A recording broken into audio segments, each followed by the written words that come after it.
وَلَقَدْ كَتَبْنَا فِي الزَّبُورِ مِن بَعْدِ الذِّكْرِ أَنَّ الْأَرْضَ يَرِثُهَا عِبَادِيَ الصَّالِحُونَ۔ اور ہم نے لکھ دیا تھا زبور میں نصیحت کے بعد کہ اس زمین کے وارث ہوں گے ہمارے نیک بندے۔ معزز سامعین اکرام، آج ماہ اگست کی 8 تاریخ ہے اور چند دن بعد 14 اگست کو ہم یوم آزادی منانے جا رہے ہیں، لیکن کیا ہم نے کبھی سنجیدگی سے یہ سوچا کہ یہ آزادی ہمیں کیوں ملی؟ یہ آزادی کن قربانیوں کے نتیجے میں ملی؟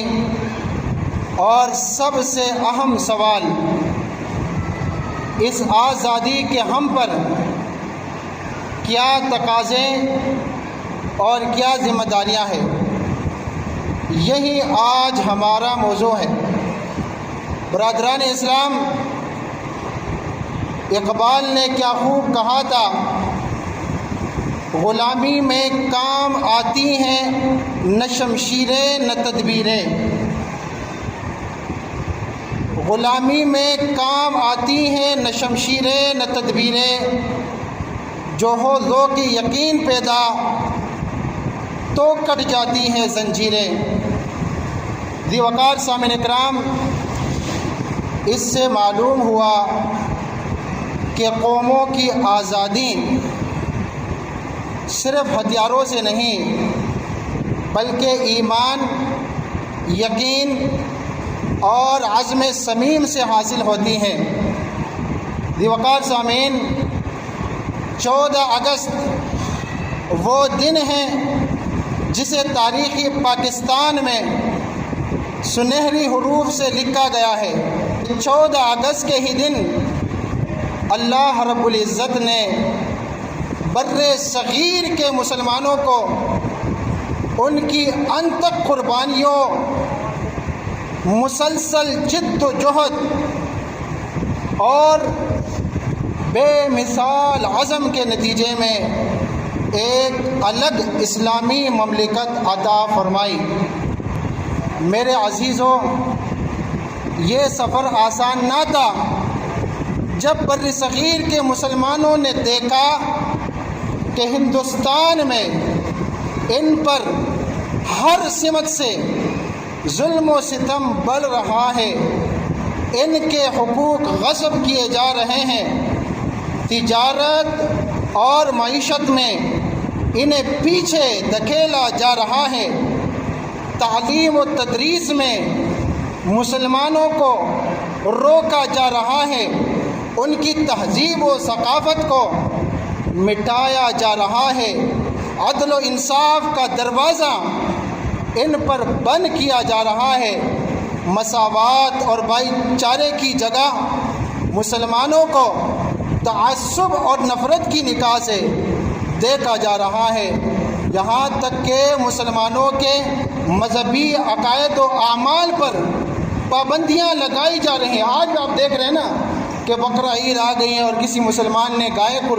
کی قربانی دی اور فوراً ہندوؤں نے حملہ کر دیا کہ ہمارے معبود کو آپ نے ذبح کر دیا اور فوراً اس مسلمان کو شہید کر ڈالا۔ آپ دیکھتے رہتے ہیں سوشل میڈیا میں۔ تو میرے بھائیوں، جب اس وقت کے مسلمانوں نے یہ دیکھا، ان کے قائدین نے دیکھا کہ مسلمانوں کو ہر سطح پر ہندوستان میں دبایا جا رہا ہے، تو ایسے میں ہمارے بیدار دل قائدین، علماء کرام اور باشعور عوام نے فیصلہ کیا کہ اب ہم ایک الگ وطن لیں گے، ایک ایسی سرزمین جہاں اللہ کے دین کو آزادی کے ساتھ نافذ کیا جا سکے۔ وہ قریہ قریہ، گاؤں گاؤں گئے، لوگوں کو بیدار کیا، مشاورتیں کی، قراردادیں منظور ہوئیں، اور جب فیصلہ کن گھڑی آئی تو اس جد و جہد میں تقریباً 20 لاکھ جانوں کا نذرانہ پیش کیا گیا، اور پھر اللہ رب العالمین نے ہم پر اپنا فضل فرمایا اور یہ عظیم نعمت پاکستان ہمیں عطا کی۔ یہ زمین شہداء کی قربانیوں، ماؤں کی دعاؤں اور اللہ کے خاص فضل و کرم کا نتیجہ ہے۔ برادران اسلام، آج جب ہم یہ دن مناتے ہیں تو یہ صرف خوشی اور جشن کا دن نہیں، بلکہ یہ شکر گزاری، محاسبہ اور عہد و وفا کا دن ہے۔ ہم عہد کریں کہ اس وطن کو اس کی اصل روح کے مطابق پاکستان کا مطلب کیا، لا الہ الا اللہ کے تقاضوں پر پورا اتاریں گے۔ برادران اسلام، اللہ رب العزت نے قرآن کریم میں فرمایا، وَاذْكُرُوا إِذْ أَنْتُمْ قَلِيلٌ مُسْتَضْعَفُونَ فِي الْأَرْضِ تَخَافُونَ أَنْ يَتَخَطَّفَكُمُ النَّاسُ فَآوَاكُمْ وَأَيَّدَكُمْ بِنَصْرِهِ وَرَزَقَكُمْ مِنَ الطَّيِّبَاتِ لَعَلَّكُمْ تَشْكُرُونَ۔ وَاذْكُرُوا إِذْ أَنْتُمْ قَلِيلٌ مُسْتَضْعَفُونَ فِي الْأَرْضِ، اور یاد کرو جب تم تھوڑی تعداد میں تھے اور زمین میں دبا لیے گئے تھے۔ تخافون ان یتخطفکم الناس، تمہیں اندیشہ تھا کہ لوگ تمہیں اچک لے جائیں گے۔ پیارے بھائیوں، تاریخ پاکستان کے پس منظر میں اس آیت کا مفہوم یوں سمجھے کہ بر صغیر میں مسلمان اقلیت میں تھے، ہندوؤں کی اکثریت کے مقابلے میں انہیں خوف تھا کہ وہ اپنے حقوق کا تحفظ کرنے میں کمزور ہیں۔ اپنے جان و مال کو درپیش خطرات کے علاوہ انہیں یہ اندیشہ بھی تھا کہ اکثریت کے ہاتھوں ان کا معاشی، سماجی، سیاسی، لسانی، مذہبی وغیرہ ہر اعتبار سے احتسال ہوگا۔ اللہ فرماتا ہے، فَآوَاكُمْ وَأَيَّدَكُمْ بِنَصْرِهِ وَرَزَقَكُمْ مِنَ الطَّيِّبَاتِ لَعَلَّكُمْ تَشْكُرُونَ۔ تو اللہ نے تمہیں پناہ کی جگہ دے دی اور تمہاری مدد کی اپنی خاص نصرت سے، اور تمہیں بہترین پاکیزہ رزق عطا کیا تاکہ تم شکر ادا کرو۔ میرے پیارے اسلامی بھائیوں، یہ آیت مبارکہ ہمارے ماضی کی یاد دلاتی ہیں، وہ وقت جب ہم بر صغیر میں ایک کمزور اقلیت تھے، ظلم و ستم کا شکار تھے، ہندوؤں اور سکھوں کی اکثریت میں دبے ہوئے تھے۔ ہماری جان، مال، عزت، ایمان سب غیر محفوظ تھے۔ ہم ڈرتے تھے کہ کہیں دشمن ہمیں مٹا نہ دے، مگر پھر اللہ نے اپنے فضل و کرم سے ہمیں ٹھکانہ دیا، ہمیں ایک آزاد وطن عطا فرمایا، ہمیں اپنی مدد سے طاقت دی اور رزق کے دروازے کھول دیے۔ برادران اسلام، آج ہم ہندوؤں اور سکھوں کی غلامی سے آزاد ہیں۔ ہمارا پرچم، ہمارا وطن، ہماری شناخت سب کچھ اللہ سبحانہ و تعالیٰ کی عطا ہے، مگر سوال یہ ہے کہ کیا ہم نے اس آزادی کے تقاضے پورے کیے یا نہیں؟ یاد رکھیے، آزادی صرف جغرافیہ کا نام نہیں، بلکہ یہ ایک امانت ہے، ایک ذمہ داری ہے، ایک عہد ہے۔ ہم نے یہ وطن پاکستان کا مطلب کیا، لا الہ الا اللہ کے نام پر لیا تھا، تاکہ یہاں قرآن و سنت کا نظام قائم ہو، یہاں عدل ہو، یہاں دیانت ہو۔ اس مقصد کے لیے اس ملک کو حاصل کیا تھا، اور امتی مسلمہ کے لیے یہ ملک روشنی کا مینار بنے۔ آج کے خطبہ جمعہ میں ہم اسی پر بات کریں گے۔ اللہ کرے کہ آج کا یہ پیغام ہمارے دلوں میں اتر جائے اور ہم اپنے اعمال سے اس آزادی کے حقدار بن جائے۔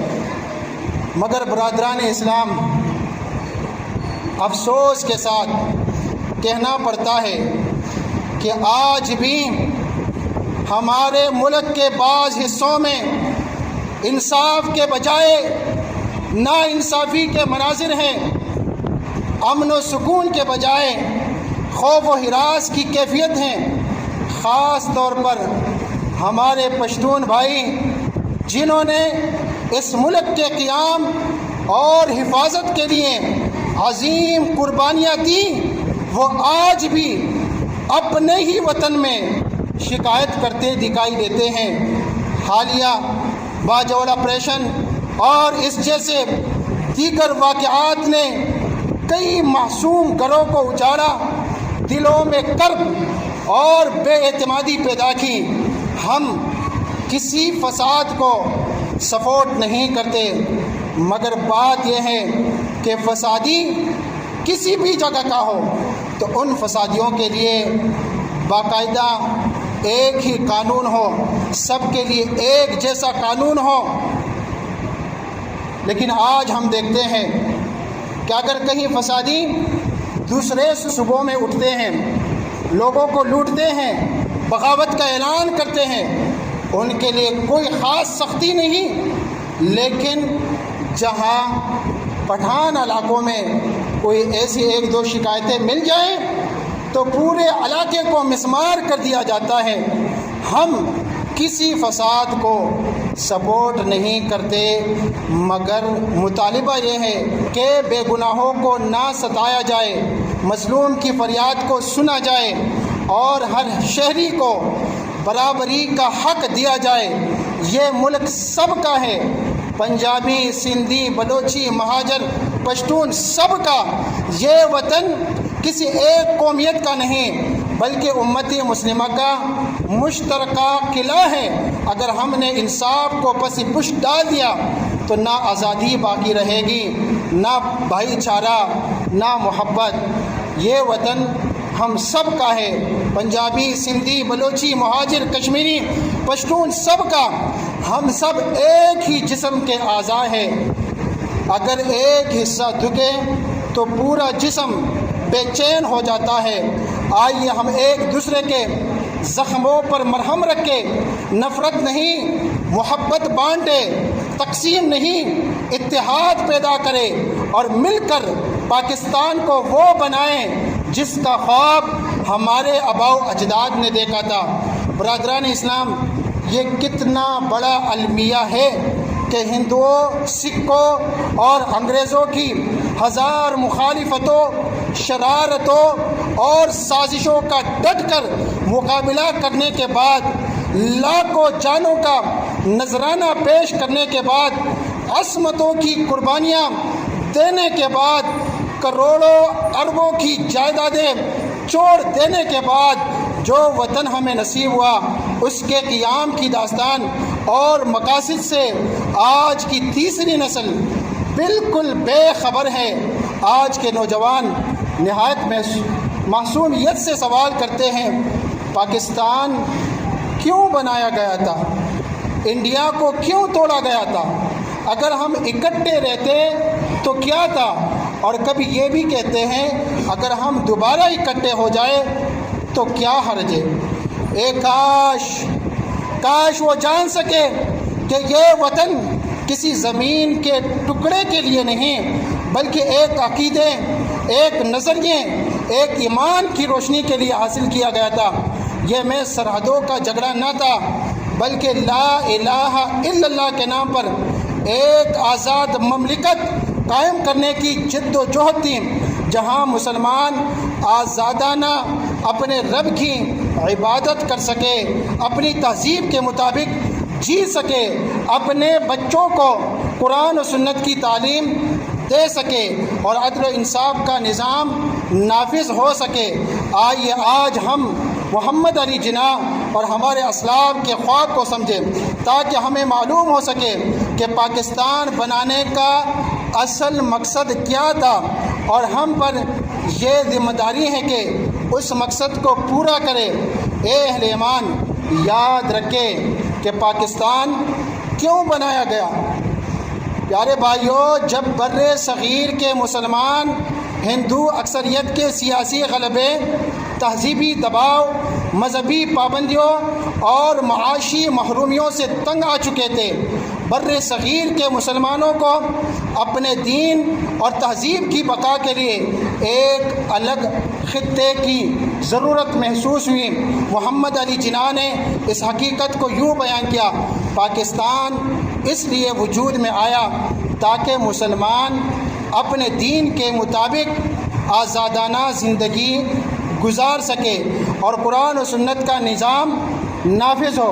ایک اور موقع پر یہ کہا کہ ہم نے پاکستان اسلام کے اصولوں کے مطابق ایک فلاحی ریاست بنانے کے لیے حاصل کیا ہے، جہاں ہر شہری کو انصاف اور برابری کے حقوق حاصل ہوں۔ یہی نہیں بلکہ محمد علی جناح نے اپنے ایک خطاب میں واضح الفاظ میں بیان کیا: ہم چاہتے ہیں کہ پاکستان ایک ایسی لیبارٹری بنے جہاں ہم اسلام کے اصولوں کو عملی طور پر نافذ کر کے دنیا کو دکھائے کہ اسلام ایک زندہ مذہب ہے۔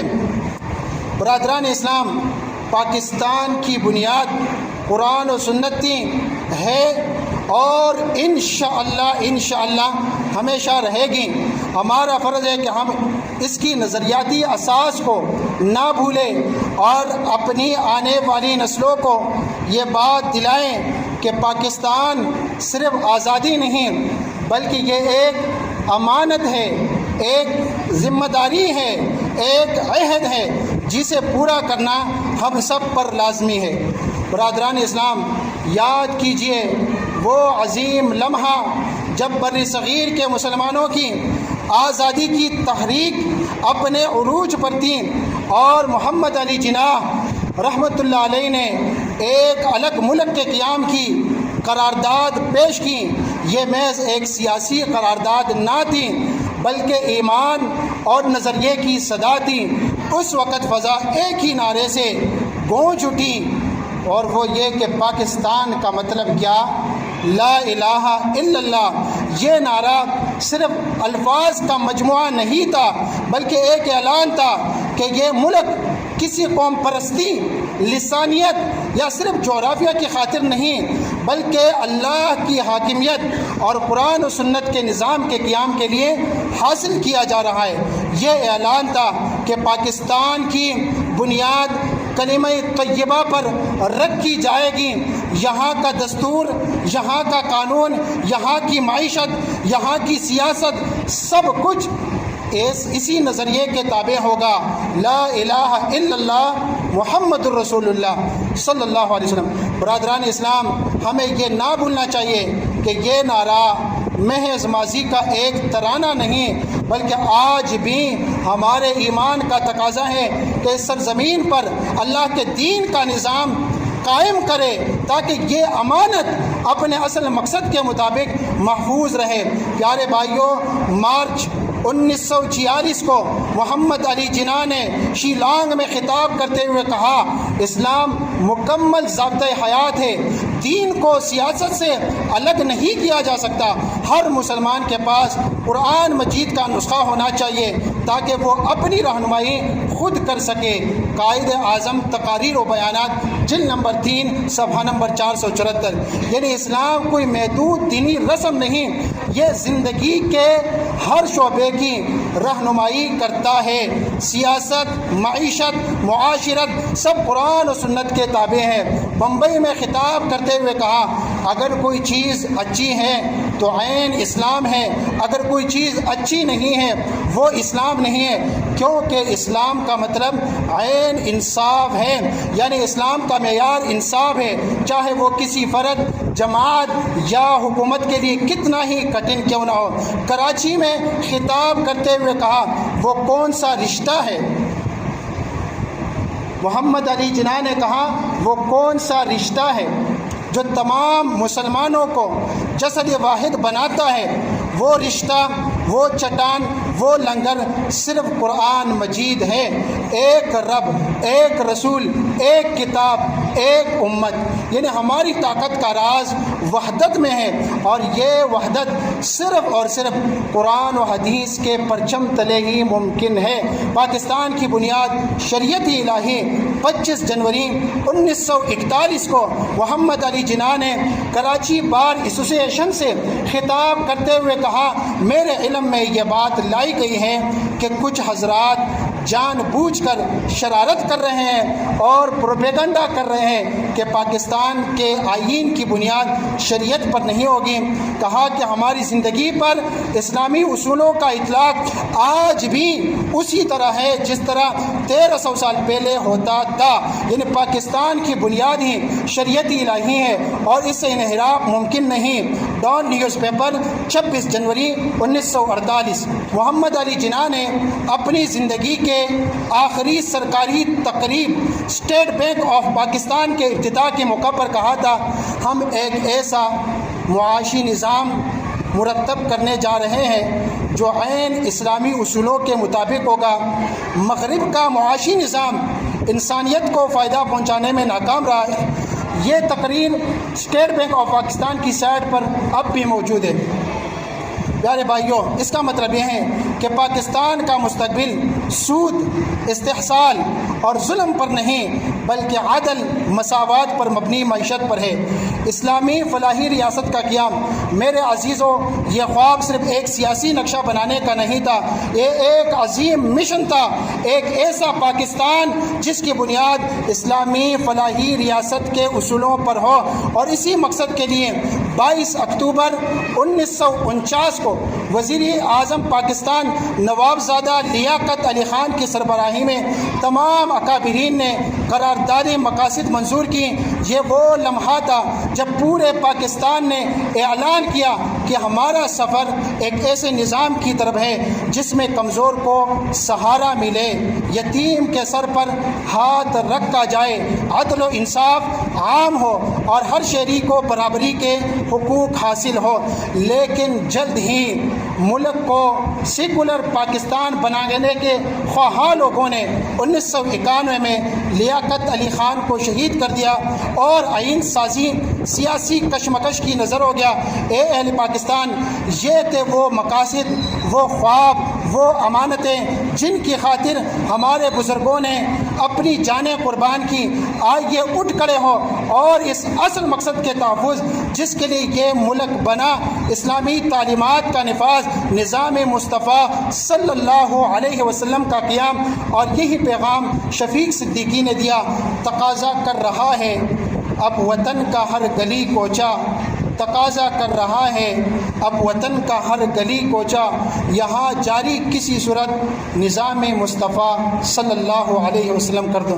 اللہ رب العالمین ہمیں اور ہمارے سیاستدانوں کو سمجھنے اور اسلام کے مطابق زندگی گزارنے کی توفیق عطا فرمائے، اور اس ملک سے ظلم کا خاتمہ ہو جائے، یہاں عدل ہو، یہاں انصاف ہو، یہاں امن ہو، یہاں سکون ہو، یہاں قرآن و حدیث کے مطابق زندگی ہو۔ آمین۔